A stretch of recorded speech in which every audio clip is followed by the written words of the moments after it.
Esmu Ieva, pārstāvu mērniecības firmu Sijā Delta kompāniju. Esam viena no lielākajām privātajām mērniecības firmām.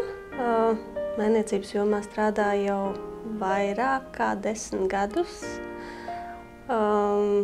Esmu kadastra inženieris, lielākoties zīmēju kadastrālās lietas, kā arī detālu plānojumus, lokālu plānojumus.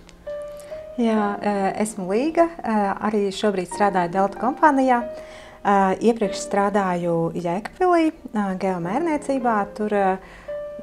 Tur es braucu arī uz lauka mērīt objektus, bet šobrīd vairāk pildu kamerālos darbus un kadastrālās lietas gatavoju. Esmu beigusi Latvijas Universitātes ģeogrāfijas fakultāti, ģeogrāfu bakalauru. Un maģistra grāds man ir telpiskās attīstības plānošanā, arī Latvijas Universitātē ģeogrāfijas fakultātē. Es beidzu Latvijas Lauksaimniecības universitāti zemes ierīkotājus. Man ir profesionālais bakalaurs, otrā līmeņa augstākā izglītība. Pēc tam es arī pēc 2 gadu strādāšanas nokārtoju sertifikātus visās 3 jomās. Mērniecības nozari es neizvēlējos kā savu nākotnes profesiju vidusskolā. Man tētis ieteica pamēģināt aiziet uz mērniecību, un es domāju, kāpēc ne? Bet, kad es sāku mācīties, man nebija ne jausmas, ko dara mērnieks, tieši cik liela apjoma darbus viņš veica. Es zināju, ka ir instruments uz 3 kājām, un man likās, tas arī ir mērnieks ar instrumentu un viss, bet beigās izrādījās, ka tomēr zemes ierīkotājs var gan telpisko plānošanu, gan zemes ierīcības projektus taisīt, ne tikai robežas mērīt un topogrāfiju. Jā. Es mērniecībā nokļuvu nejauši, varētu teikt. Mācījos Rīgas komercskolā, un mums skolā bija jāiet praksa kādā uzņēmumā. Es biju izvēlējusies citu uzņēmumu, citu profesiju, bet vasarā pēc 12. klases beigšanas mamma bija sarunājusi vasarā 3 mēnešus pastrādāt, kas bija mērniecības kompānijā. Un pirmo reizi nosēdinājumu pie datora es apmēram pāris dienu laikā apgūvu, cik nu varēju apgūt mikrostaciju. Zīmēšanā man iedeva pirmos plānus uzzīmēt, kas man arī diezgan labi sanāca un ātri. Un tā es paliku nostrādāt tur 1 gadu, un pēc gada aizgāju uz Delta kompāniju strādāt, un tur es palikusi jau vairāk kā 10 gadus. Vienīgi tas, ka es ar Ēriku, savu vīru, vienu laiku mēs strādājām kopā. Un tas bija no vienas puses forši. Mēs katru dienu redzējāmies, katru dienu uz darbu devāmies un mājās, bet man jau likās, ka viņš zina, ko es domāju. Es nezinu, kā tev ir, tu ar vīru arī kopā strādā vienā uzņēmumā. Jā, es daudz gadus jau strādāju ar vīru vienā uzņēmumā. Laikam tas ļoti netraucē. No rīta kopā uz darbu, vakarā kopā mājās. Par izskrišanu no mērniecības, jā, man tas laika posms bija ļoti īss, gadu, bet arī tā gada laikā, tad, kad vajadzēja tur kādus nepabeigtos darbiņus, tad šo to padarīju.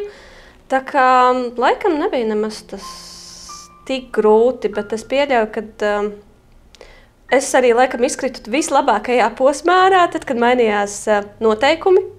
Un man liekas, tas bija viss grūtākais posms, jo visi izgāja tam visam jaunajam cauri, un es atgriezos atpakaļ, ka visi jau bija izgājuši cauri visiem jaunajiem noteikumiem, un es vienkārši sāku visu no jauna, tas nebija grūti. Man bija tā, ka tad, kad es atnācu no Jēkabpiles uz Rīgu, Jēkabpilī tomēr bija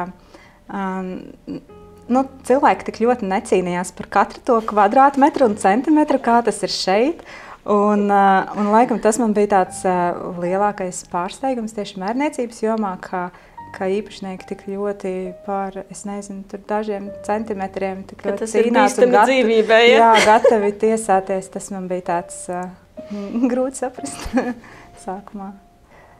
Šobrīd maz sanāk. Ja pašā sākumā braucu uz lauku un parādīja, kas ko kā darās. tad pēdējos gadus principā var teikt ir tikai un vienīgi iekšā pie datora darbs. Jā, šad tad uz apsakošanām un tikties ar tur pierobežniekiem, bet uz lauka tāds īsti vairāk nav. Ja vajag kaut ko saprast, pie mūsdienu tehnoloģijām ir tik labas visādas kartes internetā, kur tu vari izbraukāt gandrīz visus objektus un saprast, kas kur kā ir bijis un apskatīties. Bet dažreiz gribētos būt uz vietas, jo tad tu labāk saprast to situāciju. Jo mums tomēr vairāk ir, kad puiši aizbrauc uzmēra un meitenes iekšā to darbu nobeidz. Man laikam tādā ziņā ir nedaudz savādāka pieredze, jo es sāku ar lauka darbiem, kad es sāku savas mērniecības gaitas, un man ļoti palīdz tas arī šobrīd, ka es zinu, kā tas notiek uz lauka, es patiesi brauku mērīt, un es zinu, ka tā nogāze, ja viņa ir lēzina, tad tā nogāzes leja, protams, ir diezgan aptuvena, un man vieglāk tā kā saprast, ko mērnieks ir sazīmējis un kāpēc.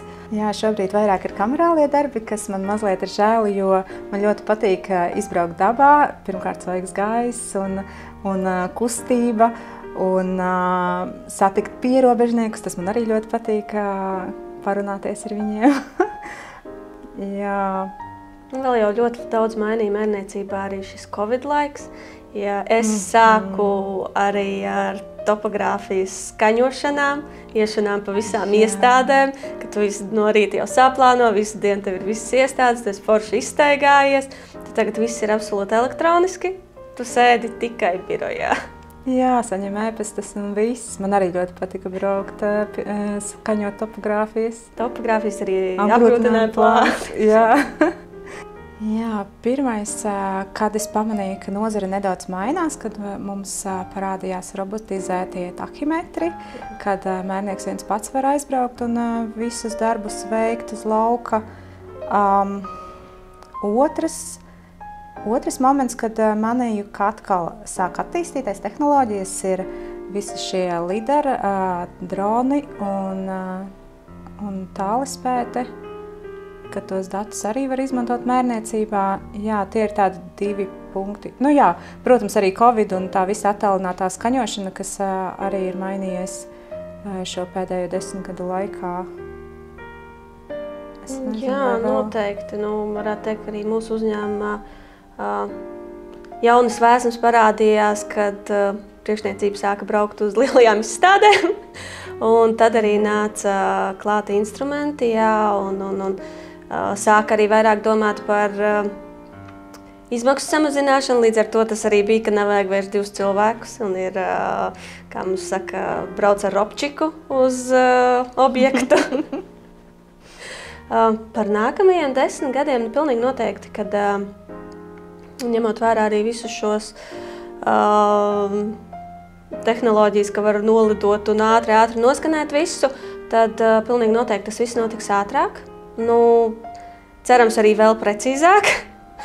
Un man, ļoti iespējams, ka vairs nebūs tik ļoti vajadzīgs tas cilvēku resurss tik liels, ka tas viss tomēr notiks krietni ātrāk. Būt. Noteikti būt. Protams, es apzinos, ka es nevaru tur pacelt akas vāku un tā, bet... Bet kur ir garantija, ka jebkurš no vīriešiem arī varēs viņu pacelt? Arī, jā. Bet es pati esmu braukusi gan dabā, gan tos kamerālos darbus veicu, un es domāju, ka mums ļoti labi sanāk. Jebkurā profesijā var pielikt, ka šī profesija ir tikai vīrieši, šī ir tikai sievieši. Bet nekur nav rakstīts, ka nevarētu abi divi kopā. Man liekas, ka mūsdienās jau vairs nav tādas profesijas. Tikai vīrieši vai tikai sievietes aizbrauc uz servisu, un tev arī var būt priekšā sieviete, un viņa būs tieši tikpat laba kā vīrietis. Man liekas, ka mērniecībā tas nav atkarīgs sieviete vai vīrietis, bet vienkārši vai tas cilvēks to darbu var labi izdarīt, vai viņš to darbu nevar labi izdarīt. Būs jau lietas, kas būs mērniecībā fiziskās, tas vairāk man liekas uz tām apakšzemes tomēr komunikācijām, kur Bet ņemot vērā visus šos dronus un nolidošanas un visu, kad, protams, sievietēm būs vieglāk. Nav jāstiep smagie instrumenti, nav jātaisa gājieni un jāiet. Un es domāju, ka tas varētu būt arī stimuls vairāk sievietēm būt mērniecībā.